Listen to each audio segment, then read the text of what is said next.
exotici, eu sunt Dana Lucia, da știu, sună ciudat, dar numele meu corect pronunțat en limba romana se spune așa. Bueno, este video será en rumano porque muchos me lo pidieron, así que van a tener que activar los subtítulos que están aquí abajo y pues listo. Începem cu acest video ce o să fie vorba despre Bosquele de Chapultepec, ce înseamnă pădurea Chapultepec. O să fie despre ce poți să faci aici și istoria acestui loc. Así que comenzamos. Începem.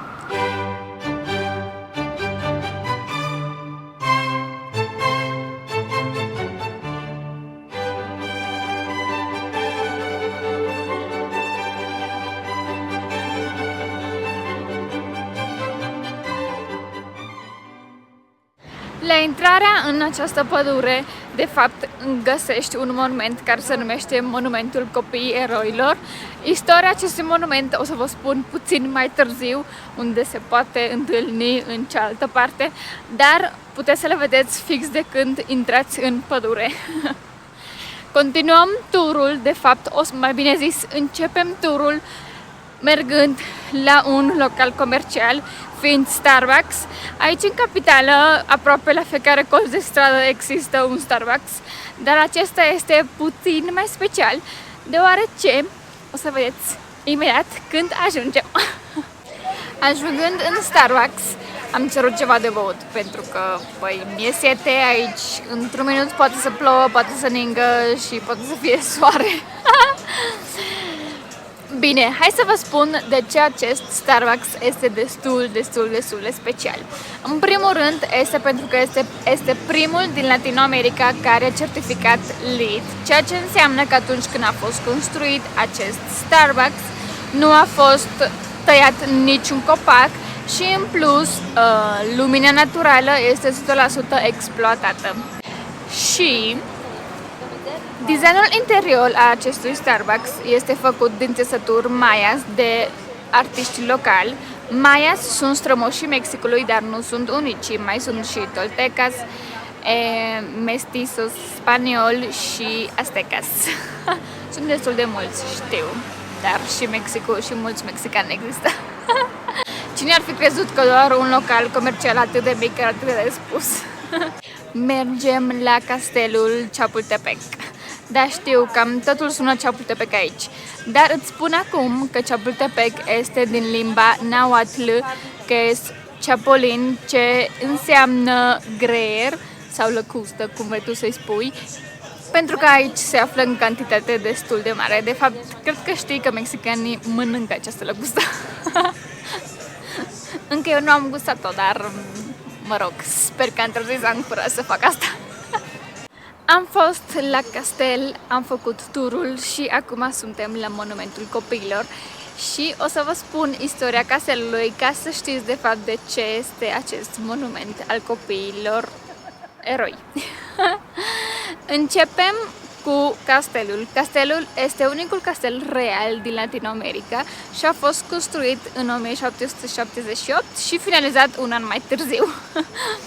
A fost construit pentru a fi casa de vară pentru regele din acea epocă, apoi în 1841 a fost școală militară și 5-7 ani mai târziu a început războiul dintre Statele Unite ale Americii și Mexic, ceea ce a însemnat că atunci când au venit soldații aici, fix unde ne aflăm azi, au fost și studenți, dar fix înainte ca să ajungă soldații americani, militarii au decis să închidă pe adolescenți ca ei să nu poată participa la război, dar adolescenții au zis noi de ce nu putem participa, așa că au vrut și ei să participe la război, au participat, dar din păcate fără succes și unul dintre ei s-a urcat acolo sus, a luat drapelul și s-a aruncat.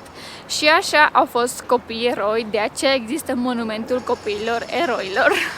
După ce s-a terminat războiul, aici a fost reședință a regelui Maximilian I, apoi a multor președinți al țării, dar în 1939 președintele din acea epocă a decis să fie Muzeu Național de Istorie ca și în prezent, dar atunci președintele din acea epocă a decis să se mute în locația La Ormiga, așa se numea, deoarece era proprietatea cea mai mică deținută de acel președinte, care se numește Los Pinos, care de fapt și azi este reședința prezidențială a președintelui de fapt. Castelul se împarte în două părți, una fiind zona militară și cealaltă fiind zona rezidențială a președintelor, mobilierul fiind din secolul XIX și 20. Castelul a fost construit în stil palaosiego, ceea ce însemna că era foarte luxos și impunător. Cred că astea sunt datele despre palat, așa că acum o să ne îndreptăm spre lacul din Chapultepec. O să mergem să vedem ce găsim pe acolo. Vamos! Deja mă aflu aici pe lac în barcă, dar am uitat să vă spun câteva detalii despre castelul Chapultepec. Intrarea este 70 de pesos, aproximativ 14 lei și în 1996, fix când eu m-am născut, castelul a fost una dintre scenariile din Romeo și Julieta cu actorul Leonardo DiCaprio. Da, sunt destul de multe novele filmate în acest castel, dar cel mai important ar fi Romeo și Julieta de menționat.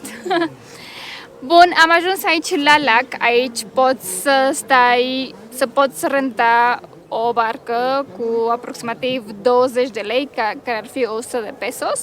Noi am decis să fie o barcă cu vâsle, există și cu pedale și de fapt există și în formă de lebădă, fix așa cum există și în Oradea.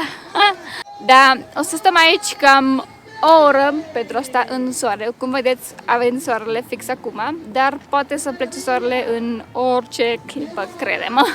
Câteva detalii despre acest parc este că este parcul cel mai mare din continentul american, dar mai mare decât Central Park din New York de 2 ori.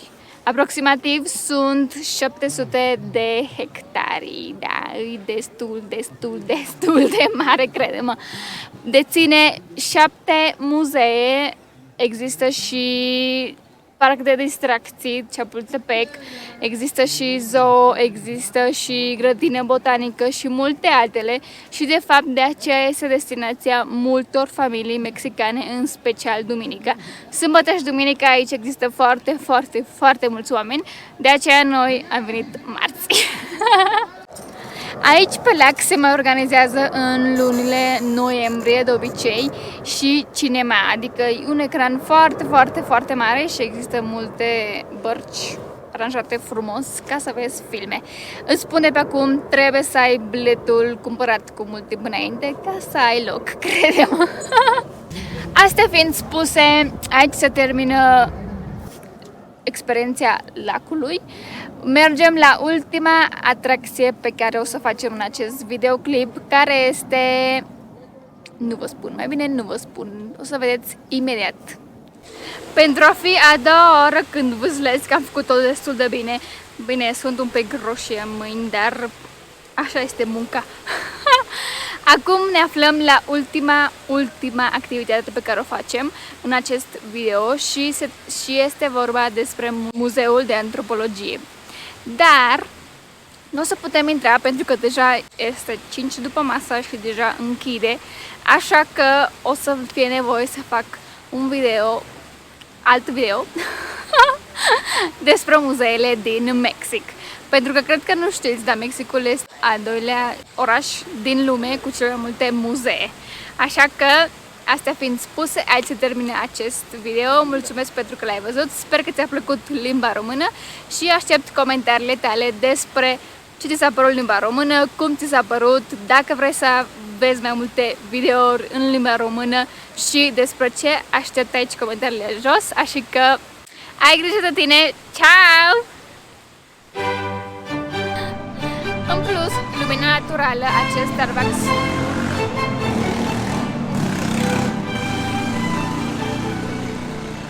despre castelul Chapultepec, despre Muzeul de Antropologie. Muzeul de Antropologie.